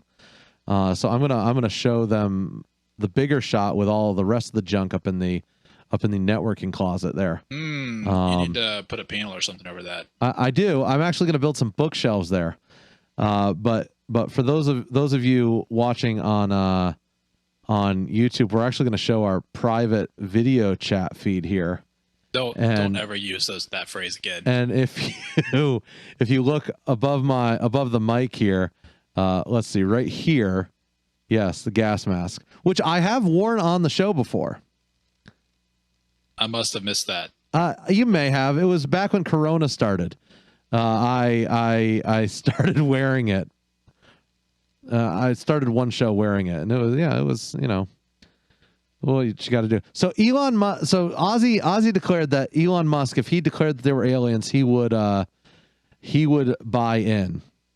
Now, July 30th, which was Thursday, all Elon Musk types is aliens built the pyramids. OBF, obviously. And then he goes on. OBV or OBF? OBV. Okay, OBV. I was going to say. He then goes on. Ramses 2 was and has a smiley face with glasses on, which I assume he's saying he's gangster or something. And then hang on. Then this sounds so boomer-esque. I know. And then he says the Great Pyramid was the tallest structure made by humans for 3,800 years, 3,800 years. And this BBC article provides a sensible summary of how it was done. I can't use the term for this because it's not a radio friendly word, but this is not a serious post. No, he's definitely trolling. But for Ozzy's sake, he did declare that there were aliens. So that was nice of him to do that. So Ozzy, we look forward to hearing all about your newfound belief in aliens and everything you've discovered in the last couple of weeks. It's so funny. Gonna be great. Did you see the pictures from the Lewis funeral this week? No. President Trump. I saw. President Trump obviously said he wasn't going to pay his respects to Representative Lewis for some reason or another. Wait, I thought he did go. President Trump did not go to the funeral. At least the last I knew. Hang on. We are double checking this. I am. Okay. He did not attend the funeral. He's not been to that one or any other funerals. No, he has not. Weeks. I'm guessing because he doesn't want to get sick. Right. And can you blame him? I can't at this point. But never mind the fact that, we don't cover the news. We just make political assumptions. So President Bush was there. By the way, so apparently Barack Obama made a comparison of Donald Trump to George Wallace. He did that indirectly. But the only person currently in politics who was actually on good terms with George Wallace was the Klan? No, Joe Biden. Oh, close enough. Yeah. If anyone remembers George Wallace, because Joe Biden has been in politics for George Wallace was a staunch segregationalist from Alabama, and he was governor 3 separate terms in Alabama, I believe. I forget. It was the main reason I remember George Wallace is because of the line in Charlie Daniels' Uneasy Rider. Any idea what party George Wallace was from? He's a Democrat. Of course he was. But don't let that get in the way of a good narrative. Not today, but next week. No. I'll give you a full rundown of why the Southern strategy is a hoax. Okay, I'm interested. It never happened. So President Clinton was there and spoke. Maybe one of his last public appearances before he's arrested with suicided. Maxine Giselle Maxwell. Is Hillary gonna have him killed? Maybe, I don't know. I doubt it. Oh, I doubt it. He knows too much. I probably should joke. You shouldn't joke about that. They're gonna come look for us, man. That's not funny. So President Clinton gave a eulogy there. So did President Obama, and to be expected, it was political. President Bush was there along with Mrs. Bush. But what struck me was the lack of 6 foot distance between everyone there. Now, I don't believe that coronavirus is a hoax, but it would be nice if people stopped acting like it wasn't. Well, especially the ruling class, or like it was. Right. The ruling class is acting like this is a big fake. And so they'll be out in public and they'll be donning masks and they'll claim that it's a serious issue. And then behind closed doors, like Anthony Fauci last week at the public ball game, he's seen without his mask. There was a hearing in Washington that he was seen taking off his mask during the breaks. And as soon as those TV cameras came back on, he donned his mask back on. Yeah. Okay, there's an issue here, folks. Yes. You've got all these Congress people sitting here. Now, granted, most of them are masked. Some of them, aren't wearing them properly. The below the nose thing. But none of them are socially distanced. Every single one of them is within 6 feet of each other. Mm-hmm. But yet we can't have funerals for people because, they're, I guess, not as important. I know several people who have died in the last couple weeks who they haven't been able to have funerals. Not allowed. It's not acceptable. Not allowed. But yet when it's, Lewis, it's fine.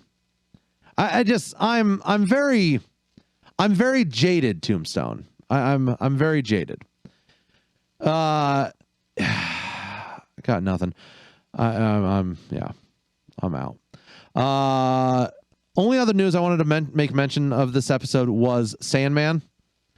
He was the kid who Nicholas Sandman, who was in Washington D.C. when the when the Indian elder, the famous so-called smirk from the famous so-called elder and so-called Vietnam veteran.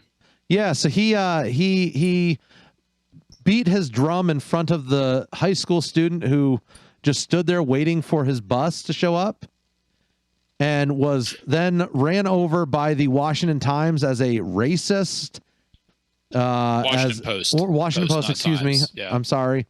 Washington Post, as well as CNN, was portrayed. He was portrayed as a racist. His own school turned on him and expelled him, as well as the diocese, which his school was under. Also railroaded him. Yeah, it was crazy. It was absolutely. It was very, very bad. He ended up winning, or a lawsuit being settled with the Washington Post, and we're not sure of the money that was changed hands, but it could have been just a tiny bit. But he was suing them for $250 million. Yeah. So whatever that was, he obviously was happy with the end result. Yeah, that speaks to the bigger issue here. They were doxing him. They destroyed his life. Yep. This kid will never go anywhere in life without being known as that guy.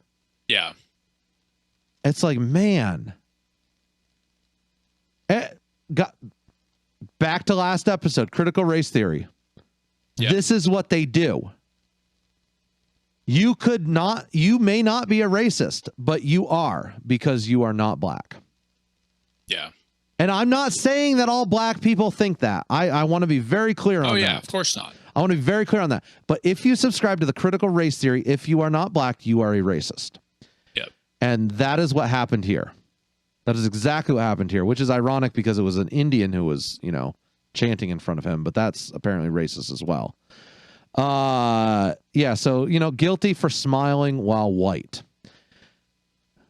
Because he didn't, bow the knee to their whims. Tombstone, is there anything else you wanted to add to this episode? I think I'm done. I'm good. That's all I have. Hope everybody has a happy, awesome week and a good Monday if you're listening on Monday when it drops. And we will be back next week. Back next week. Whether you like it or not, we will be here. That's right. They can't keep us down. And they can't delete us from, well, they will delete us from Facebook, so watch it. They could delete us from YouTube and Facebook, so Yes, before they take this down, go listen to it. Send all your friends. Zuckerberg can't stop us. www.thefrontporchshow.com. Darn you, Zuckerberg, you robot-eyed freak. Check us out on the web, Spotify, iTunes, iHeartRadio, and YouTube. We'll catch you next time. Bye-bye.